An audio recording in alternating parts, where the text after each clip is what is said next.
தமிழொலி சொந்தங்களுக்கு வணக்கம். தமிழொலியின் இன்றைய இரவு நேர பிரதான செய்திகள். முதலில் தலைப்பு செய்திகள். மத்திய வங்கியின் முக்கிய அறிவிப்பு.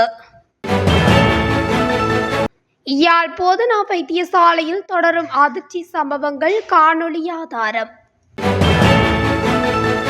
போலீசாரின் கட்டுப்பாட்டுக்குள் கொண்டுவரப்பட்டுள்ள சுதந்திர கட்சி தலைமையகம். அரசு சேவைக்கு ஆட்சேர்ப்பு தொடர்பில் அமைச்சர் வெளியிட்ட அறிவிப்பு.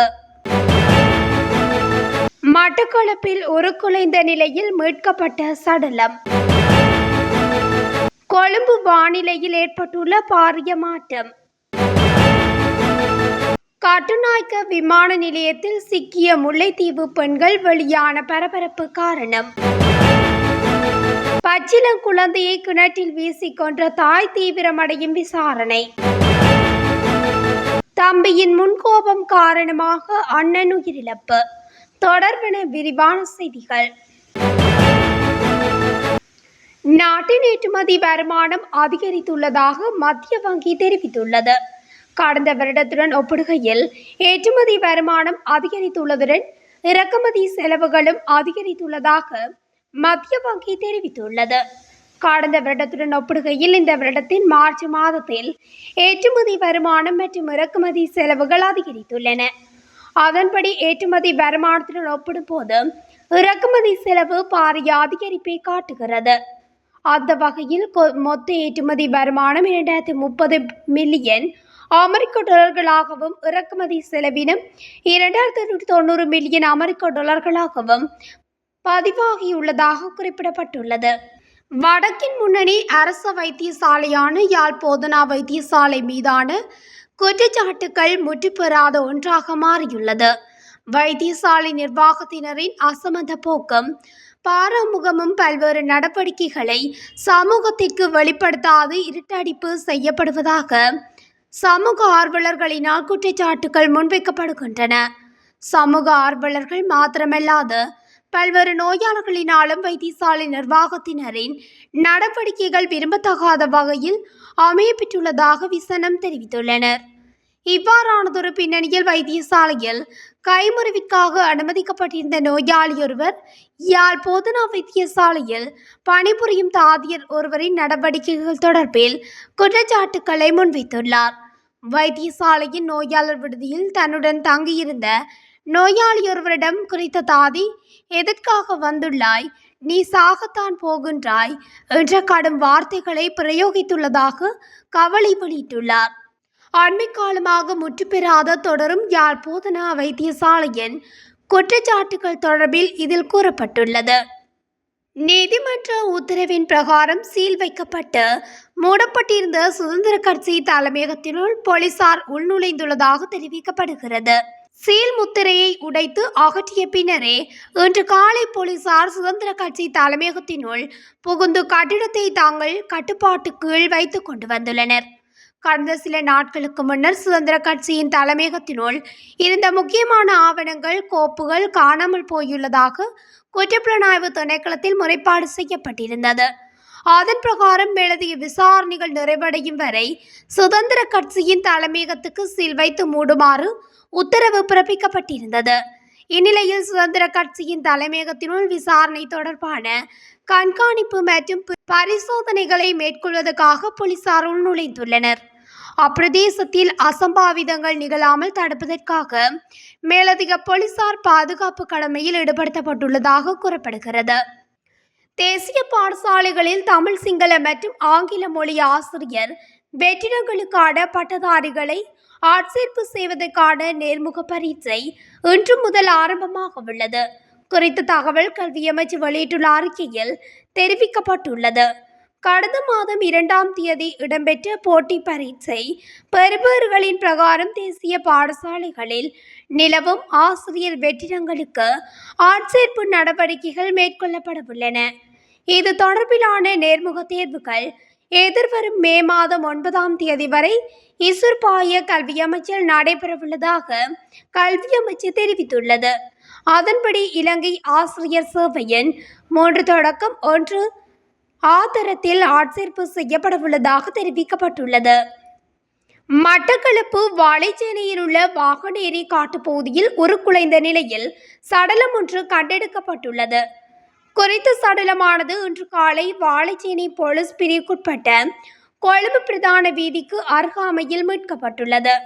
வாகனேரி காட்டுப்பகுதியில் உள்ள மரம் ஒன்றில் தொங்கிய நிலையில் ஆணொருவரின் சடலம் காணப்பட்டதை பொதுமக்கள் கண்டறிந்துள்ளனர்.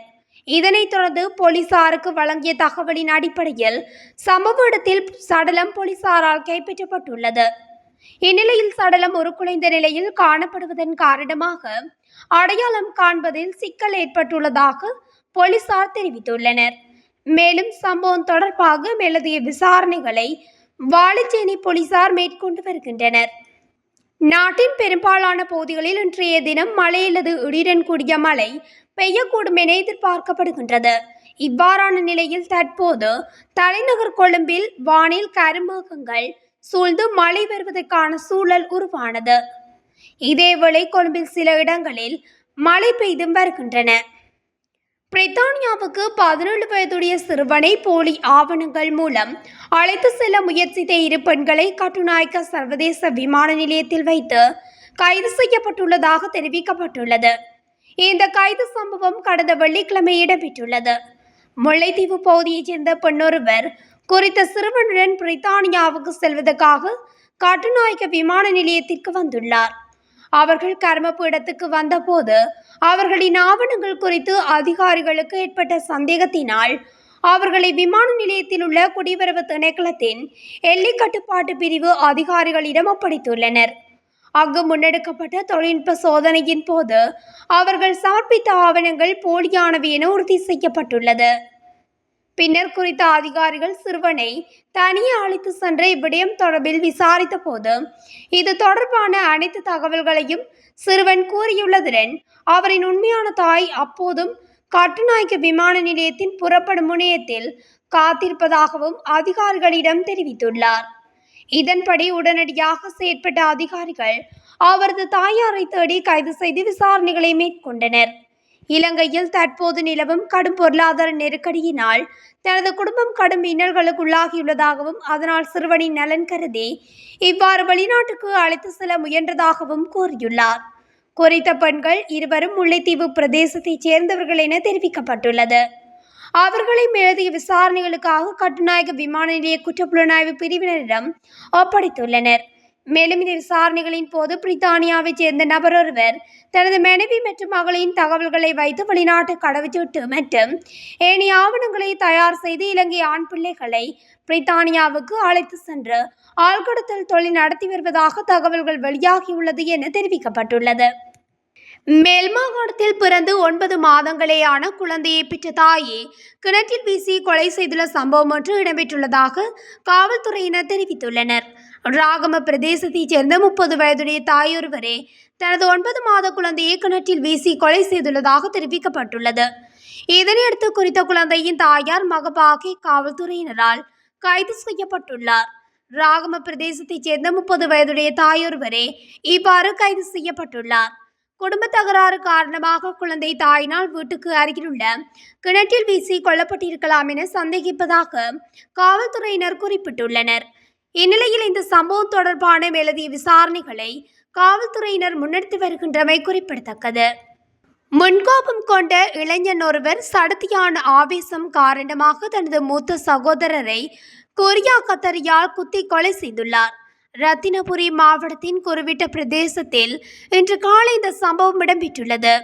17 மற்றும் 19 வயதான உடன் பிறந்த சகோதரர்களான இளைஞர்கள் இருவருக்கு மத்தியில் ஏற்பட்ட வாக்குவாதம் முற்றியதில் கோபம் அடைந்த இளைஞன் கூறிய கத்தரியினால் தனது மூத்த சகோதரரை சரமாரியாக குத்தியுள்ளார். இதனை அடுத்து உடனடியாக மருத்துவமனைக்கு எடுத்து செல்லப்பட்ட 19 வயதான மூத்த சகோதரன் சிகிச்சை பலனின்றி உயிரிழந்துள்ளார். சம்பவம் தொடர்பில் 17 வயதுடைய இளைஞர் குருவிட்ட போலீசாரினால் கைது செய்யப்பட்டுள்ளார். இத்துடன் தமிழொலியின் இன்றைய இரவு நேர பிரதான செய்திகள் நிறைவடைகின்றன. தொடர்ந்தும் செய்திகளை அறிந்து கொள்ள தமிழொலி ஊடகத்துடன் இணைந்திருங்கள். நன்றி.